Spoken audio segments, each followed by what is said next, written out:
Bonjour, bonjour tout le monde. J'espère que vous allez bien, que vous vous portez bien. Je voulais vous faire une vidéo aujourd'hui où on va parler de constellation familiale, d'hypnose, de MDR, etc. Tous ces outils qui ont vocation à nous permettre de nous libérer de nos blocages, de nos traumatismes, pardon, et surtout de nous permettre d'orienter notre chemin. Ce que je constate est de plus en plus, qui me paraît être de plus en plus une forme de vérité, c'est que l'être humain a tendance à inverser les causes et les conséquences.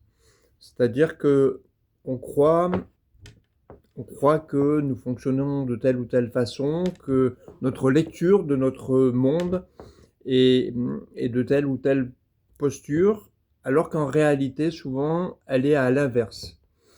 Et cette erreur, donc ce point de vue donc erroné, est souvent dû par justement nos conditionnements, par notre lecture que la société nous transfère, que nos liens familiaux nous transfèrent, etc.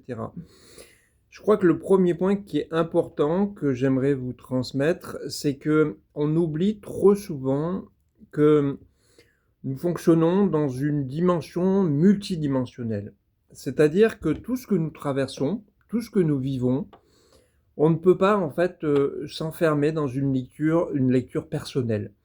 C'est-à-dire que rien de ce que nous traversons, de ce que nous vivons comme épreuve, ne peut être lié qu'à nous-mêmes. En l'occurrence, si on prend le cas du transgénérationnel, avec par exemple les constellations familiales, on s'aperçoit bien que un défi d'incarnation n'est pas propre qu'à nous-mêmes. Le défi que l'on va porter en nous était aussi le défi, par exemple, de notre père, mais peut-être de notre grand-parent, peut-être même d'une lignée encore différente, avec un oncle, un grand-oncle, etc.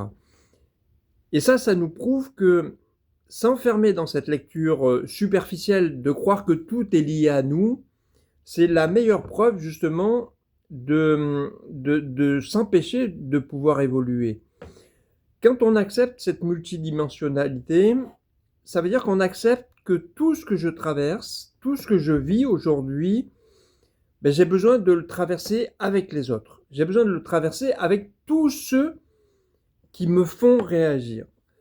La meilleure preuve, c'est ça. C'est-à-dire qu'à partir du moment où le corps réagit, à partir du moment où je vis des émotions, au moment où je vis des signes concrets par la maladie, par la blessure, par des ressentis physiques, psychiques, etc., c'est une preuve que je suis dans une interaction donc énergétique avec autrui, qui peut être un lien familial, qui peut être un lien amical, qui peut être un lien professionnel, etc. Et ça, c'est très important de le comprendre parce que malheureusement, aujourd'hui, cette société de consommation fait que on veut nous laisser croire que toutes ces pratiques-là, donc l'hypnose, le MDR, les constellations familiales, la sophrologie, toutes ces thérapies brèves, finalement, pourraient être pratiquées de façon très superficielle. C'est-à-dire que finalement, on pourrait se concentrer que sur nous-mêmes. Et c'est là où je crois qu'il y a un piège, et que le piège que l'on doit comprendre, justement, c'est que ça ne peut pas se jouer à ce niveau-là. Ça veut dire que, ok, on peut retrouver sur notre chemin toute une série de propositions de personnes qui commencent juste leur vie d'adulte, par exemple, et qui vous proposent de faire des constellations en ligne. Ok, c'est ok. C'est ok, mais c'est pas parce que c'est ok que ça veut dire que pour autant ça va vous apporter quelque chose de juste. Tout simplement parce que cette vision de la pratique de la constellation, par exemple, pour prendre cet exemple-là précis, mais on pourrait faire le même rapport avec les autres pratiques. C'est une approche, du coup, qu'on va dire technique. C'est-à-dire, j'ai appris qu'il y avait un représentant, ou deux, ou trois, qu'il y avait un constellé, un facilitateur, etc. Et puis, donc, du coup, je déroule ma séance comme je l'ai appris dans un cours, etc. Et là, on oublie finalement la partie qui est la plus importante dans le cadre d'une constellation, c'est cette partie, du coup, multidimensionnelle. C'est-à-dire multidimensionnelle, vous me direz, ben oui, mais regarde, il y a des représentants, il y a un facilitateur, il y a un constellé. C'est pas ça la multidimensionnalité, pardon. La multidimensionnalité, c'est comprendre tout le chemin qui nous amène à travers l'infini, à travers quelque chose de plus grand que nous, à traverser des défis, des épreuves, des libérations, mais aussi donc de pouvoir ressentir ces défis d'incarnation, de ressentir qu'il se passe quelque chose à l'intérieur de moi, mais pas uniquement à l'intérieur de moi. Et cette vidéo, je l'ai fait parce que j'ai eu cette expérience ce matin en écrivant un texte où je parlais d'amour, et je parlais d'un amour très particulier, très spécifique, qui est l'amour que moi j'ai appelé ressenti, c'est-à-dire c'est un amour qui est non physique, qui n'est pas là dans la matière, qui ne se vit pas à l'instant, il n'y a pas de partage, il n'y a pas de rencontre, il n'y a pas de vécu, et pourtant cet amour il est présent. Pourtant cet amour il existe. Il existe tellement que il se passe intérieurement au niveau du corps toute une série donc de présences qui sont très très importantes. Et ça, c'est la meilleure preuve qu'il y a bien cette multidimensionnalité. Ça veut dire que même quelqu'un qui est dans un processus évitant, qui va donc fuir, qui va donc s'empêcher de vivre une relation amoureuse, qui va s'éloigner, malgré ça, malgré que son cerveau lui fait croire que ça va marcher, la réalité fait qu'il y a quelque chose de plus grand que son propre cerveau. Il y a quelque chose qui nous amène à une dimension supérieure qui fera que l'autre, celui donc qui est abandonné, ressentira ce que la personne fuyante aura voulu lui laisser croire. Et donc cette personne donc, qui a été abandonnée ne pourra pas faire autrement que ressentir que cette fuite n'est pas réelle. Et ça, c'est ce qui nous amène du coup à cette notion, à ce cheminement de la guérison. C'est-à-dire que quand on fait une constellation, la dernière fois, j'ai organisé une retraite en Dordogne et je constellais quelqu'un qui en faisait beaucoup, beaucoup, beaucoup. Et puis, il n'y avait pas d'évolution, il n'y avait rien qui se passait. Et puis, je fais la constellation, je la facilite et j'utilise aucun représentant. Tout se déroule naturellement, on arrive au chaos de façon très fluide et très simple parce que je fais intervenir toute la multidimensionnalité donc, dans la scène sans qu'il y ait besoin de ramener de la présence physique, visuelle avec des représentants. Et ça nous montre bien qu'il y a quelque chose qui va au-delà de ce que nos sens peuvent exprimer. C'est-à-dire que c'est pas parce qu'on ne voit pas quelqu'un qui facilite, c'est pas parce qu'on n'entend pas, c'est pas parce qu'on ne touche pas, c'est pas parce qu'on ne ressent pas qu'il n'est pas en train de se passer quelque chose. Et du coup, je vais juste après observer les constellations avec la personne qui les faisait d'habitude. Et là, donc, elle me fait rentrer dans une constellation en tant que représentant. Et je lui transmets tout ce qui se passe intérieurement dans le rôle que je jouais. Et c'était une personne, la facilitatrice, donc, qui était dans des schémas qu'elle avait tout programmé. C'est-à-dire, avant même de consteller, elle avait établi tous les scénarios possibles qu'elle considérait pouvoir être joués. Et donc, à partir du moment où on amenait un élément qui ne rentrait pas dans ces scénarios-là, il était hors de question donc de pouvoir les accueillir. Et donc, moi, ce que je lui disais en tant que représentant, c'est que je ressentais des vibrations dans le dos, je ressentais donc énormément d'émotions et tout ça. Et puis, je jouais donc le rôle d'un père qui avait dû abandonner donc son enfant. Et je lui disais, mais ce que je ressens, c'est qu'il faut que ma femme, en gros, donc se pardonne. Et là, pareil, elle veut pas l'entendre. Elle veut pas l'entendre parce que c'était pas dans le scénario qu'elle avait programmé. Ça veut dire que cette approche de la constellation qu'elle pratiquait n'était pas une approche multidimensionnelle, c'était une approche donc individuelle. Il n'y a qu'une vision possible. Il y a certes plusieurs scénarios, mais il n'y a qu'une vision possible. Et donc, forcément, derrière, il ne peut pas y avoir de libération. Il ne peut pas y avoir de libération parce que tout simplement, on n'a pas compris que pour que la libération ait lieu, il faut qu'elle ait lieu sur toutes les dimensions. Donc, de ce défi qui doit être libéré. Ça veut dire qu'il faut que ça soit libéré sur un certain nombre d'êtres humains différents. Il faut que ça soit libéré dans des systèmes différents qui peuvent être programmés, engrammés donc dans des mémoires. Et donc, si on ne va pas tout libérer, si on ne va pas tout traverser, ben malheureusement, il n'y aura pas de libération. Et c'est comme ça qu'on retrouve énormément de personnes qui ont fait des constellations, qui se rendent compte que ils sont obligés d'en refaire 2, 3, 4, 5 et qu'il n'y a pas de libération.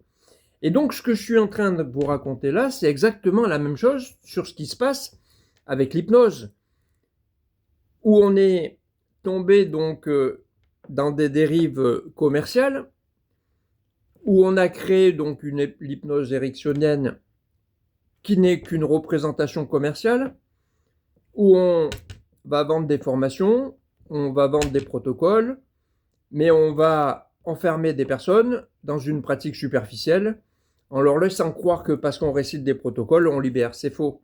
C'est complètement faux parce que, certes, on va avoir un effet dopamine après la séance.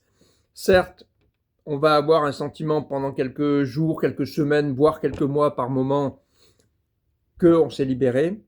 Mais automatiquement, ça revient puisqu'on n'a pas pris en compte cette multidimensionnalité.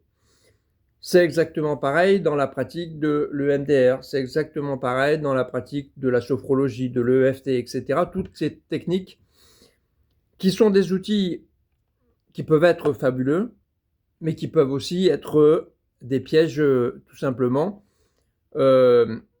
d'illusion, de nous laisser croire que finalement on est guéri, on s'est libéré, alors que finalement, badaboum, tout recommence et qu'il faut reprendre donc le processus depuis le départ. Et ça, malheureusement, la dérive, c'est quoi? C'est qu'on retrouve de plus en plus sur les réseaux sociaux des personnes qui vous proposent toutes sortes de séries de nouvelles méthodes, de nouveaux protocoles, de nouvelles solutions qu'ils ont créées, clés en main, qui sont magiques, etc. La réalité, c'est qu'il n'y a pas besoin de protocole, il n'y a pas besoin de solutions particulières. Il y a simplement besoin d'avoir une approche holistique. C'est exactement pareil, par exemple, dans ce processus que, à la base, on avait qui était 5. Si on parle de la médecine, par exemple, Hippocrate donc avait bien mis en avant qu'on ne guérit pas, on prévient. C'est-à-dire qu'on fait tout un travail en amont pour ne pas tomber malade. Mais on n'est pas là pour guérir. La guérison, ça ne veut rien dire dans l'absolu au niveau de la médecine. Et donc, on est tombé dans les dérives. On est tombé dans les dérives parce qu'il y a des labos qui avaient des médicaments à vendre, etc., etc. Et aujourd'hui, sur toutes ces thérapies brèves, c'est la même chose. C'est-à-dire qu'on n'est plus dans une approche holistique, on est dans une approche commerciale.